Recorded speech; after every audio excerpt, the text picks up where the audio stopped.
good afternoon, good evening.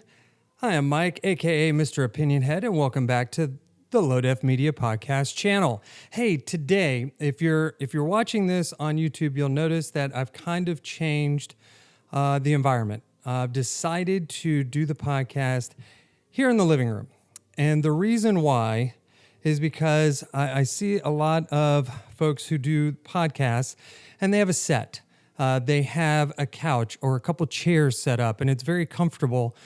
And so I figured, what the heck, I'll try the same thing. Now, it was super sunny a minute ago, and now it's somewhat overcast. I mean, it's only about 7 o'clock, so the sun should still be out here in Georgia. And so I apologize if it's a little dark. I'm going to try and fix that in post.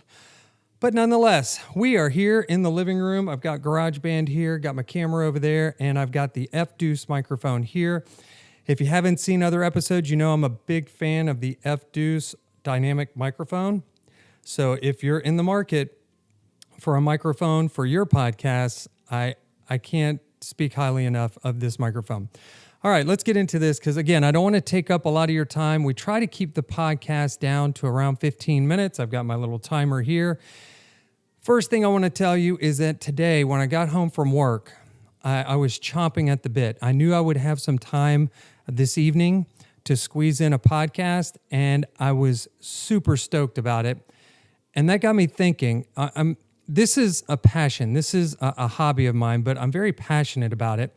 And so I'm wondering if you have a similar passion, or not similar, but do you have a passion that you just get totally stoked about, that when you find out you've got time, that you can't wait. You think about it all day. For me, I was an avid bike rider. And so on the weekends, I knew I would be able to get some time to go out and ride. And so that's what I pined for. That's what I waited for all week, was to get out and go ride. And that's kind of changed as I've gotten older. I do enjoy running, but I don't pine for that. I pine for getting my camera out, recording video, taking pictures, or firing up the microphone and doing a podcast. So content creation is kind of my hobby/passion now. And I'm curious if you've got something that you pine for.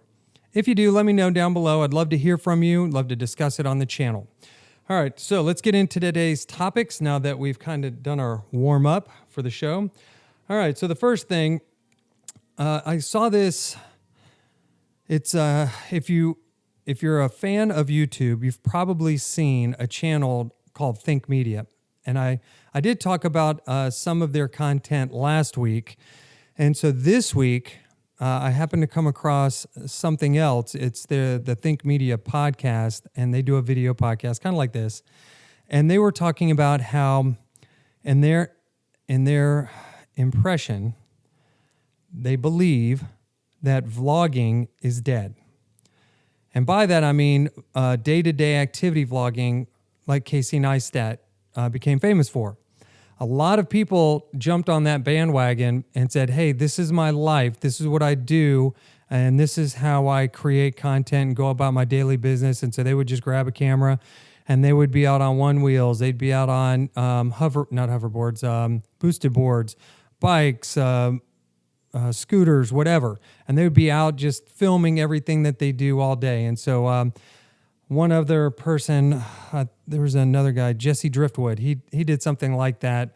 His was a little bit more on the creative side, but still, it was a vlog. And so they were making the point that those types of vlogs are dead, that now people have gotten away from that, and that's no longer what people are searching for, or that's not the kind of content people want to see anymore. They said it's not that the way you film that is dead. They said just aimlessly filming your life is no longer as popular.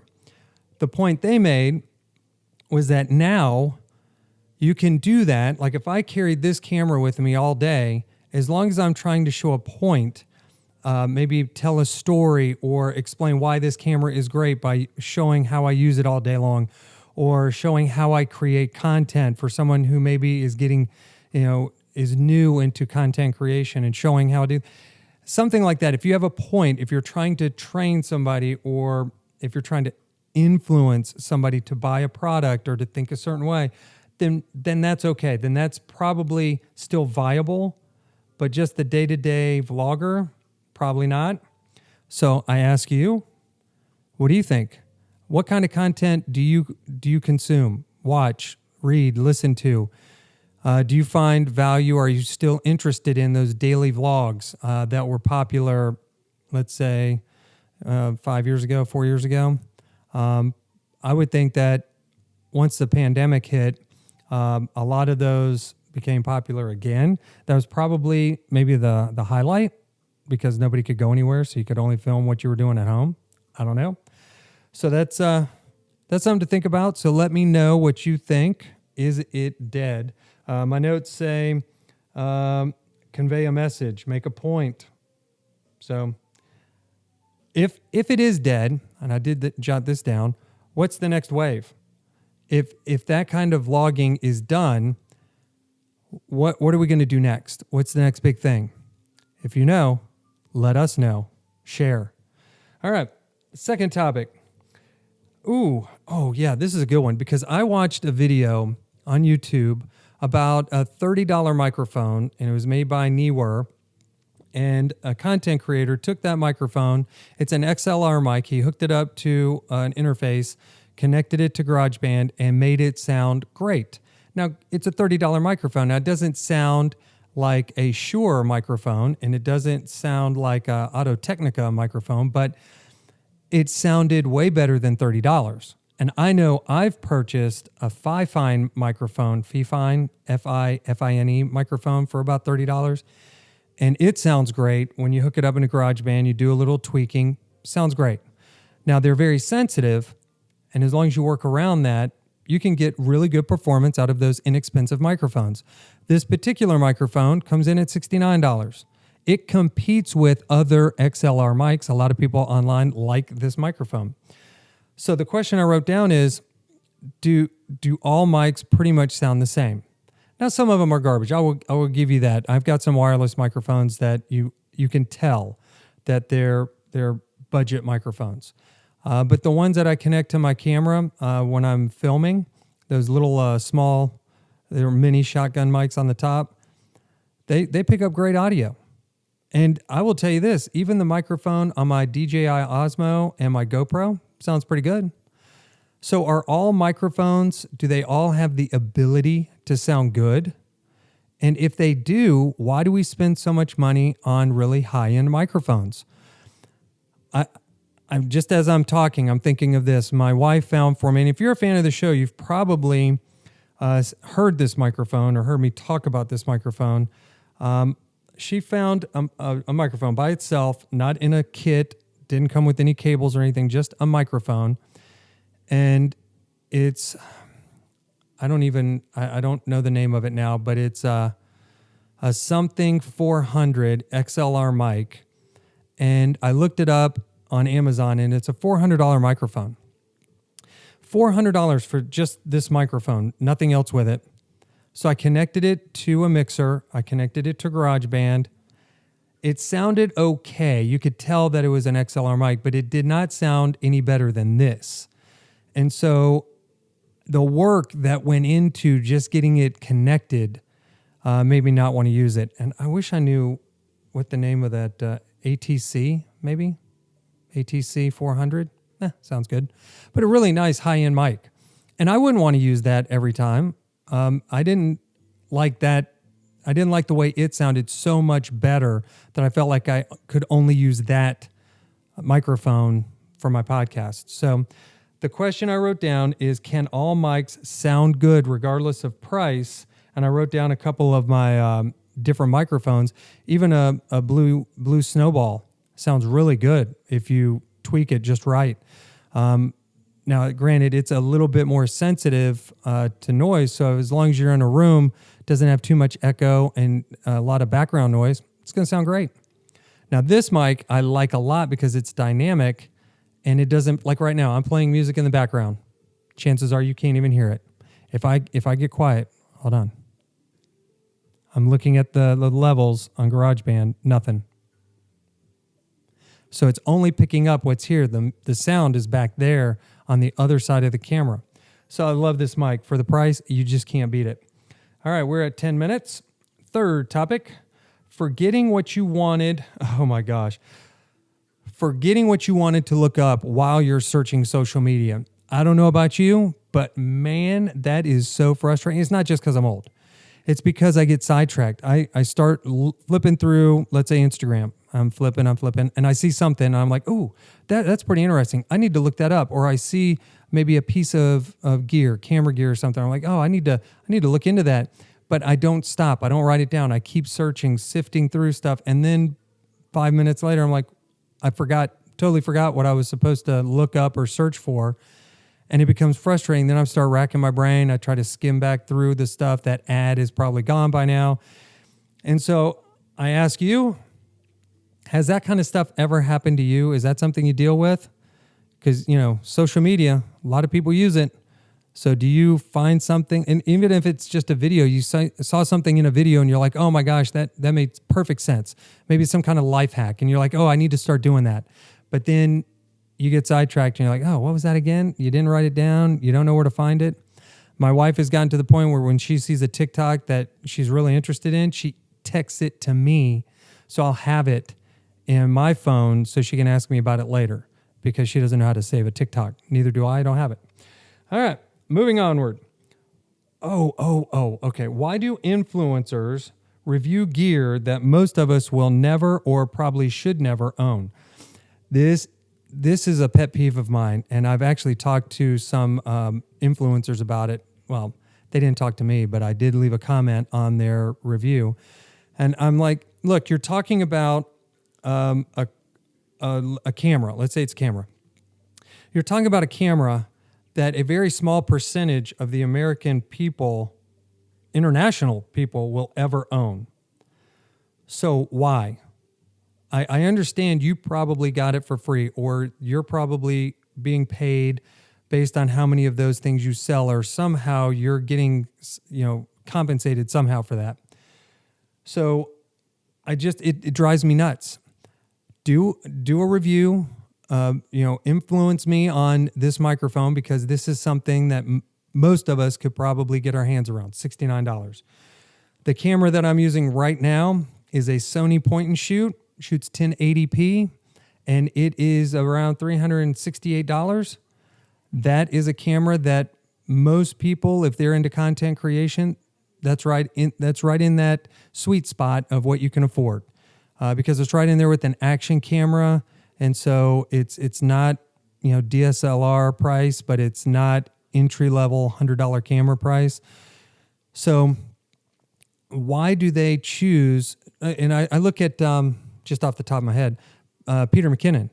He does all these reviews of Canon cameras, and they're $3,000-$4,000. I'm like, I'll never own one that I can foresee, nor should I ever own one because it's more camera than I need. I'm still rocking a Canon EOS T7i, and it works great. It's a 1080p camera, has 24 megapixels, takes great pictures.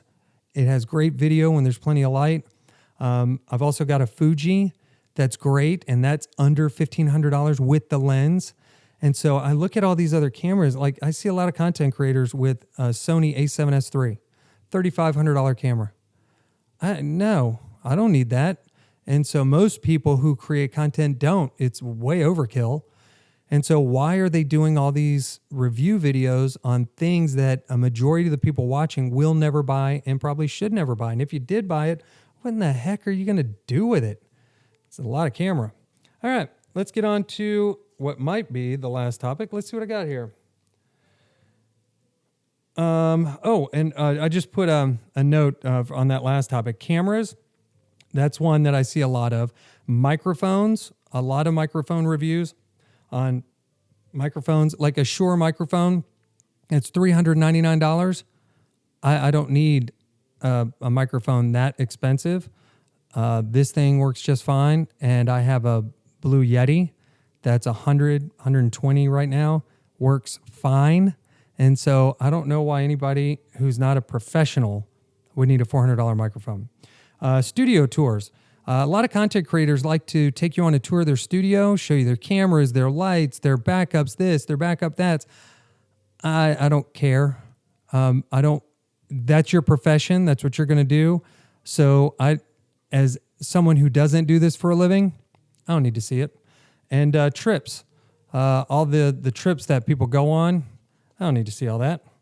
Now, maybe if I'm going on a trip to that place, I'll want to see it. But then, you should label that review as our trip to somewhere so you can see just that, not just make it part of your, page, your vlog series. And I have to work my way through a bunch of other stuff to get to that now.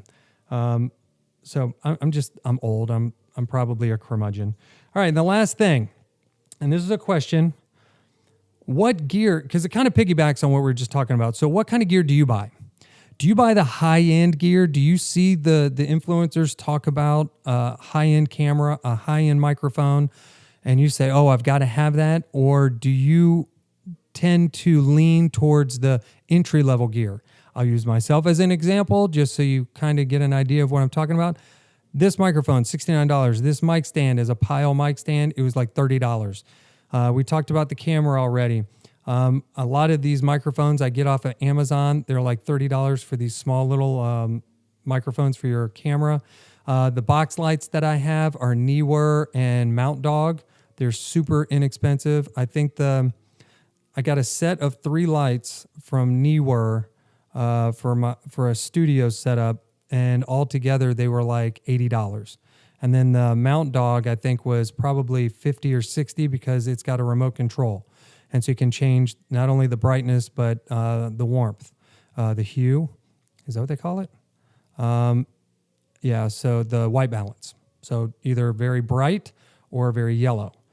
So anyway, most of the stuff that I get is either older, like I bought a DJI Osmo Pocket 2 years after it came out, so it was less expensive.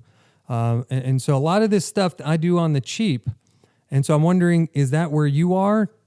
Do you do the same thing?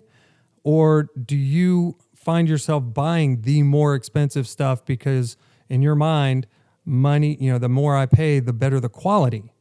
And there's usually a lot of truth to that, but it's not like a hard rule. It's not always the case. Just because you spend a lot of money doesn't always make it better. And if it is better, is it distinguishably better?